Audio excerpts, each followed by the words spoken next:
Western Colorado's rock station 95 Rock. It's Nate Wild, joined on the phone by a very funny guy. He's got his Growth Spurt tour coming to the Avalon Theater Friday, January 16th. It's Brad Williams. How you doing, man? Doing fantastic. We're coming off another Broncos win, so I'm stoked. That's right, man. I wanted to mention that. And I didn't know about you being a Broncos fan till recently, and I think I speak for most Coloradans when I say that knowing that we love you even more now. Um, can you tell me a little bit about why you're a Broncos fan? How did that come about? Sure.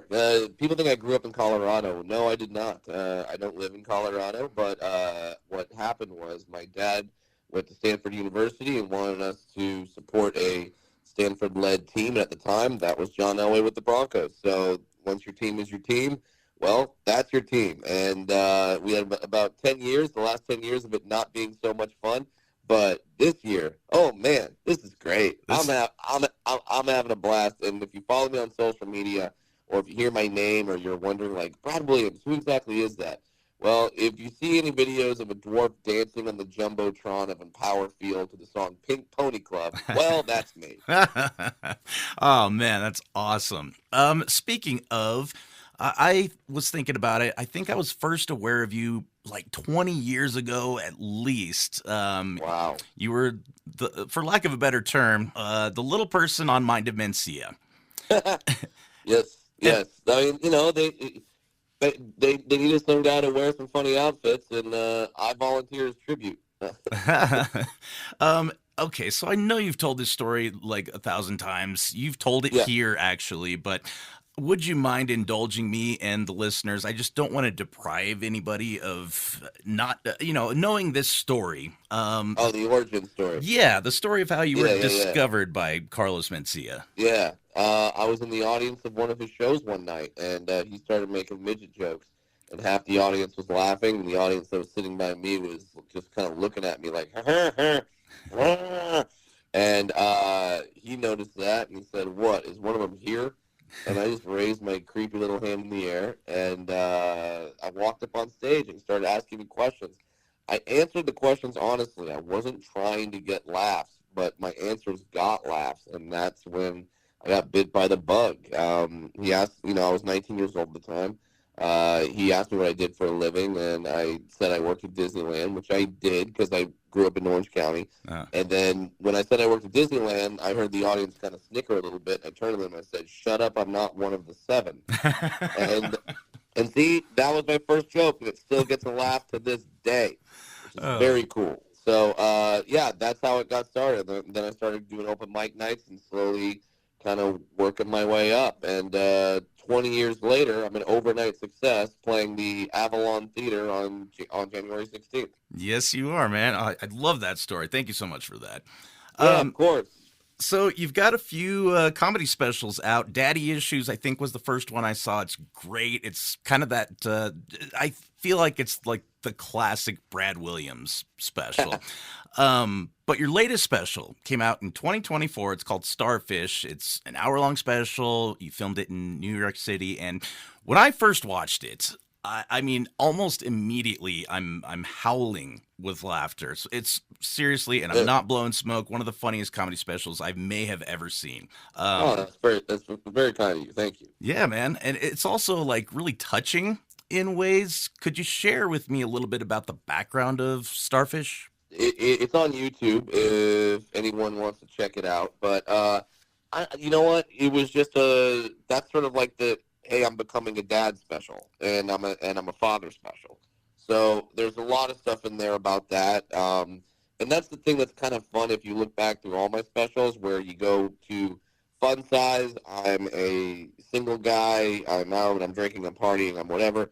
The next special was called Daddy Issues. That was about my father aging and my sort of love letter to him. And then when you get to Starfish, then it's like, all right, now I am married, I am a father, and let's talk about that. So yeah, it's just every special is just kind of like a perfect little time capsule of whatever I was doing at that time in my life. So Starfish is no different. And we actually just recorded a new one. So Oh, yeah, so we just recorded another special. So follow me on all my social media pages, and you'll know when that one's out.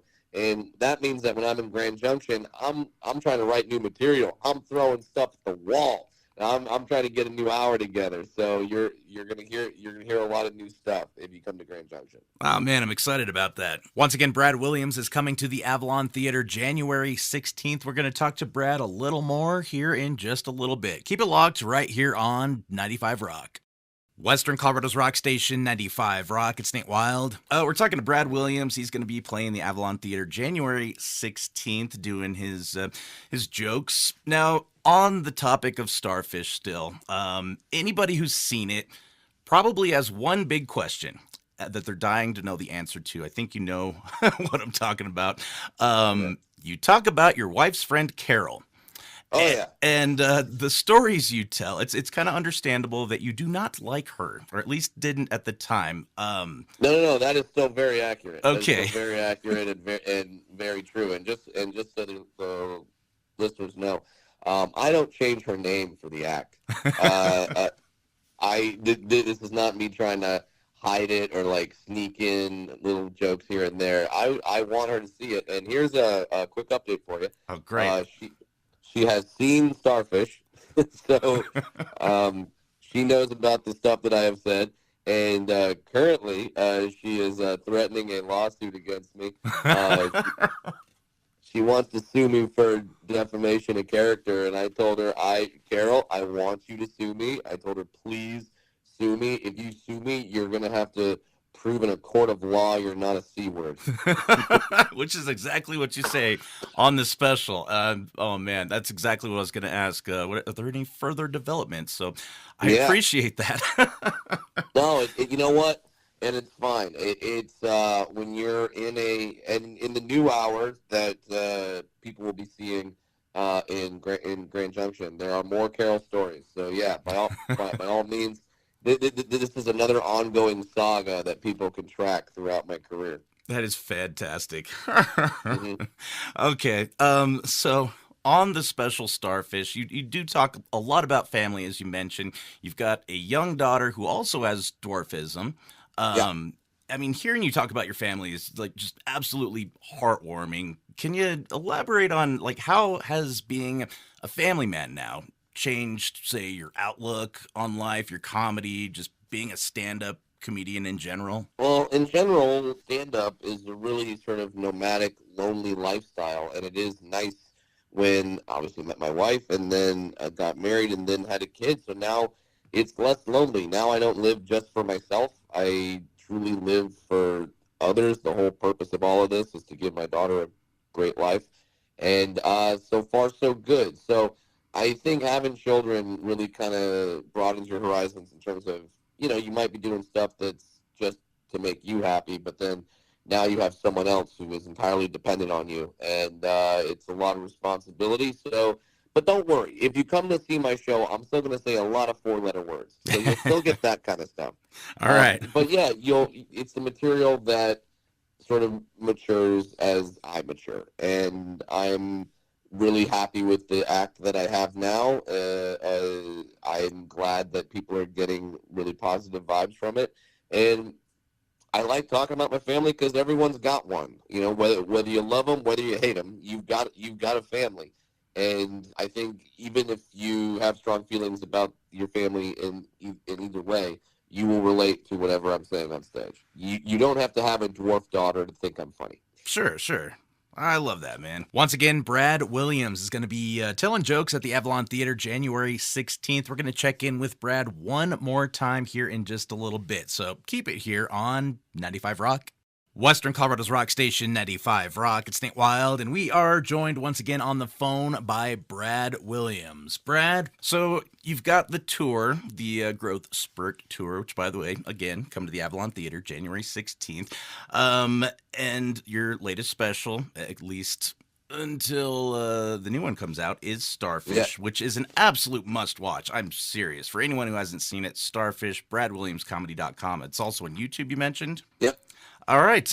Can you tell us a little bit more about the new special and maybe anything else we should be on the lookout for? Any other irons in the fire? Well, the whole thing is just I do comedy for people like me that have ADD. So even if you come and watch my show January 16th, is that if I tell a joke and you don't like it, it's okay. Wait 30 seconds. There's going to be another one. So it's really fast paced. It's really high energy. And the one thing that I will not talk about on stage is I'm not a political comedian. I'm not. Some Right. people are, and they're really smart, and they can do those kinds of jokes. I can't. So I don't care who you vote for. I don't care who you laid down with, what race you are, whatever. I want over 1,000 people in one place at one time, all having the exact same thought, which is that dwarf's pretty funny. Man, I love that. I really love that. Once again, we're talking Brad Williams. He's got the Growth Spurt Tour coming to the Avalon Theater Friday, January 16th. Tickets are available at avalontheatergj.com as well as bradwilliamscomedy.com. Starfish is also free to stream there as well, and be on the lookout for the new special. Brad Williams, man, it's always a pleasure. I really appreciate you taking time out of your day to chat with me today, and really looking forward to the show. Sounds great, man. Thank you so much for having me on. And if you watch my Instagram, hopefully I'm dancing to Pink Pony Club even more. Love it.